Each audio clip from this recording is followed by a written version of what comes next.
Salut les gars et bienvenue dans cette nouvelle vidéo de la chaîne La Séduction pour les Zéros. Si tu viens tout juste d'arriver sur la chaîne et que tu ne sais pas à qui t'as affaire, moi c'est Brice. Ici je parle de drague, je parle de séduction, comment on fait pour arriver à séduire des femmes en vous donnant des clés, j'espère les plus simples, pour simplifier le sujet.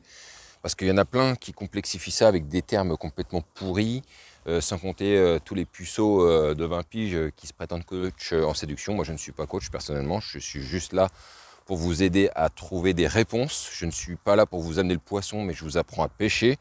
Ça, c'est ce que je veux faire et c'est ce que je m'impose à moi-même aussi. Si tu cherches des réponses déjà et que tu veux te mettre en action pour draguer des femmes et apprendre à séduire, déjà tu as une formation gratuite en description qui sont 7 piliers que tu vas devoir travailler. Ce sont 7 piliers indispensables. Indispensables, mais c'est marrant parce que ça fait rigoler tout le monde en disant oh, on connaît déjà, vous connaissez les gars, mais il y en a plein qui ne les mettent pas en place ces 7 piliers. Et avec ça déjà tu vas pouvoir te mettre en place. Et puis après, si vraiment tu vas aller plus loin, eh bien tu as le process qui va te permettre de comprendre comment on fait pour parler à des gens, développer ses compétences sociales et puis d'aborder des femmes dans la rue. C'est un programme sur 30 jours et si tu respectes tout ce que je te dis, c'est garanti, il va se passer de belles choses pour toi. J'ai rajouté aussi également les gars, l'appel gratuit. Donc si tu veux me contacter pour me raconter ce qui ne va pas chez toi, pourquoi tu n'arrives pas à draguer des nanas et que tu aimerais que je t'apporte quelques réponses et que j'analyse un petit peu ce qui se passe, tu peux booker un appel, c'est 100% gratuit. Donc n'hésite pas à le faire si vraiment tu as besoin.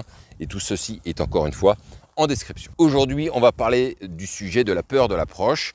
Je pense que j'en ai déjà parlé, mais ça rassure toujours un petit peu. D'ailleurs, j'ai eu un call il n'y a pas longtemps avec quelqu'un qui me dit « ce serait bien quand même que tu en parles, que tu expliques cette peur de l'approche, que tu puisses rentrer un peu encore dans le détail ».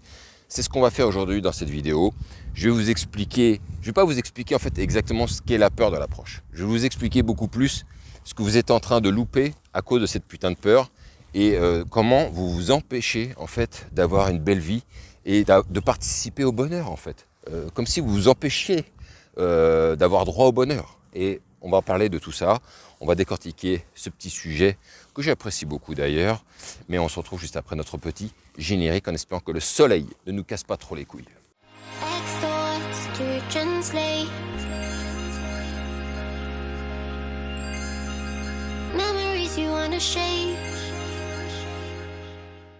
Je suis toujours en Angleterre, profiter de mes petites vacances. J'ai été rejoindre une petite qui m'a mis vraiment très bien. J'espère que ce genre d'expérience vous arrivera aussi. J'en ai déjà parlé. Essayez d'apprendre l'anglais les gars. L'anglais c'est important, quel que soit votre âge. Je vais vous raconter une petite anecdote avant de passer au sujet de la vidéo. Je me souviens d'un mec à San Francisco avec qui j'étais. J'apprenais l'anglais, j'allais à l'école. L'après-midi, je passais mon temps à aborder des femmes. Et il y avait un mec qui était dans la même maison que moi, qui avait une petite chambre d'étudiant aussi.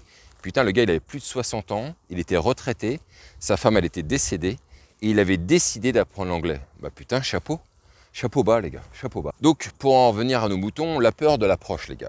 On sait ce qui se passe. Vous voyez une nana passer, vous vous dites, putain, elle est jolie, j'aimerais bien lui parler, et vous y allez pas.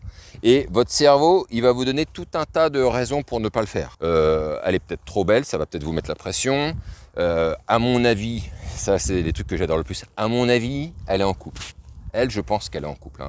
Ça se voit à son attitude. Donc ça sert à rien d'y aller, puisqu'elle est certainement en couple. Ou alors, elle va mal prendre en fait ma phrase d'approche. Ou elle va mal réagir. Elle va peut-être appeler la police. Elle va peut-être dire à tout le monde « Oh, il est en train de m'agresser le gars ». Tout un tas de choses comme ça. Maintenant, vous le savez très bien, je ne vais pas vous rejouer la messe éternellement. Tout est dit dans le process. Si vous faites exactement comme je vous dis, vous ne pouvez être que bien reçu.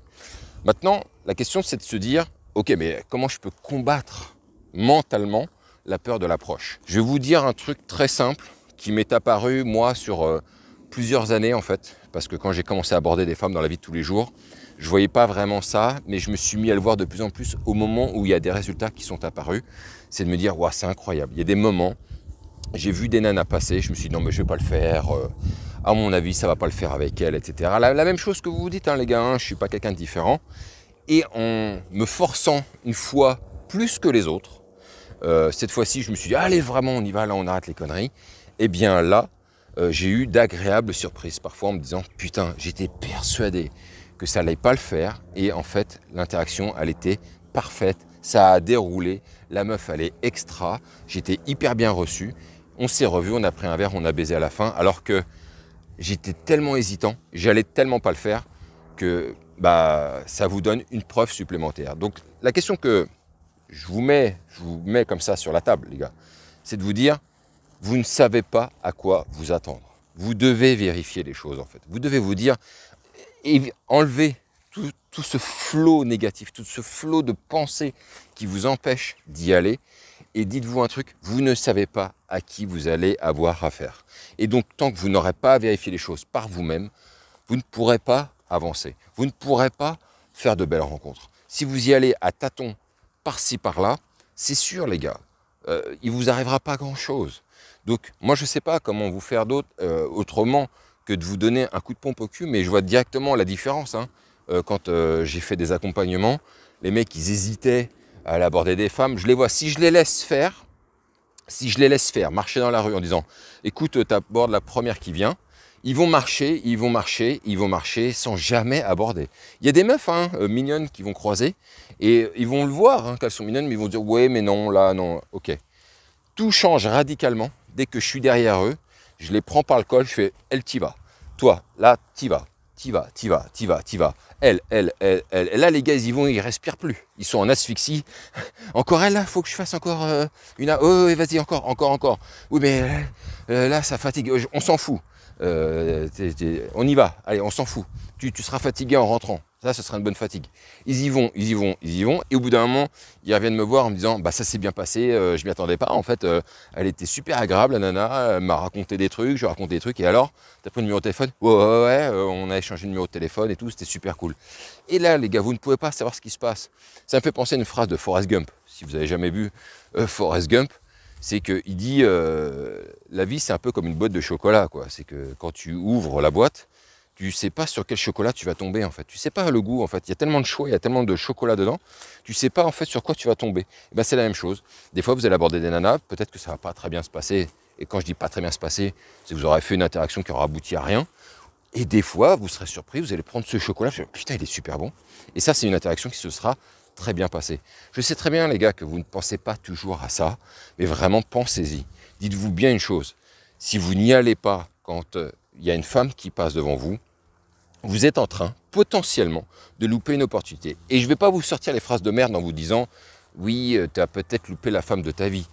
Pour moi, ce concept de la femme de votre vie, j'y crois pas trop, en fait. Pour être honnête avec vous, pour moi, ça n'existe pas. Et surtout, quand tu développes des skills comme les nôtres, à aborder des femmes dans la rue comme ça, tu te rends compte qu'il y a tellement de femmes, en fait, qui pourraient te convenir à la fin, que c'est difficile de dire que c'est elle l'élu, quoi.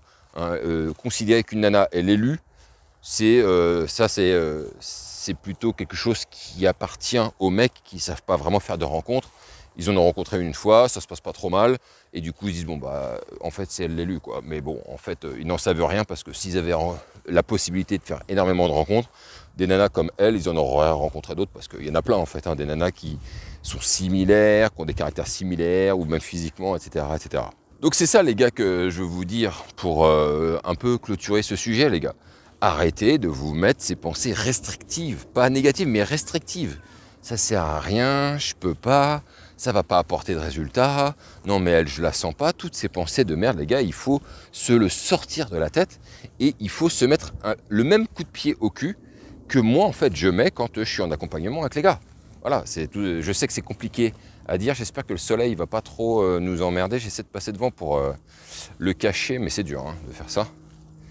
C'est même impossible. Vous avez votre destin en main, vous avez votre vie en main. Si vous ne le faites pas, votre vie sera pleine de regrets, j'en ai déjà parlé, c'est le pire qui puisse vous arriver les gars. Avoir des regrets, c'est l'enfer. Moi je pense que la plupart des gens qui sont sur leur lit de mort ont des regrets en fait. Je pense, j'en ai tellement entendu qui m'en ont fait part en fait, de tous ces regrets. Si j'avais su, j'aurais fait ci. Si j'avais su, j'aurais fait ça. Je suis passé à côté de tellement d'opportunités. Je m'en rends compte maintenant, après 10 ans, 20 ans après, il y a des gars, ils se rendent compte, merde, j'aurais dû actionner plus. En fait, je me rends compte que j'étais pas assez dans l'effort. Je me dis, non, mais là, ça suffit. J'ai abordé 2 nanas, je peux rentrer. T'aurais pu en aborder une 3e, une 4e. T'as pas été au bout. T'as pas poussé assez fort. Et à la fin, quand t'as plus les moyens physiques et mentaux de le faire, tu dis, merde, bah là, maintenant, ça me donne envie d'aller plus loin. Et si j'avais su, j'aurais fait plus, en fait. Parce que je me suis rendu compte que je m'écoutais trop et que j'avais le cul plus sur le canapé qu'autre chose. Donc voilà, les gars, ce que je voulais vous dire sur ce sujet. Bougez-vous les fesses. Arrêtez de réfléchir, il faut y aller de manière presque mécanique, comme une machine. Hein. On sort tout ça là, on arrête de penser et boum, on y va. Et boum, et boum, et boum. C'est la même chose quand on va en bar, c'est la même chose quand on va en club, tout est pareil. Et fondamentalement, c'est quelque part la même chose dans tout ce que vous allez entreprendre dans votre vie, quoi. Au lieu de se dire, ouais, mais je ne vais pas me lancer dans ce poste, dans ce job. Tu veux le faire ou tu ne veux pas le faire? Tu veux le faire, tu y vas, boum, terminé.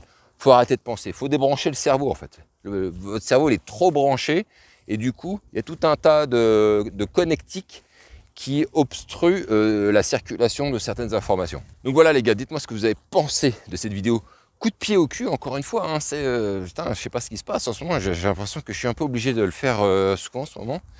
Donc j'espère que ça vous aura secoué, j'espère que ça vous aura motivé. Prenez ça dans le bon sens, ne prenez pas ça comme un coup de poing dans la gueule, prenez ça comme un coup de pompe au cul qui vous relance, hein, qui vous rebooste.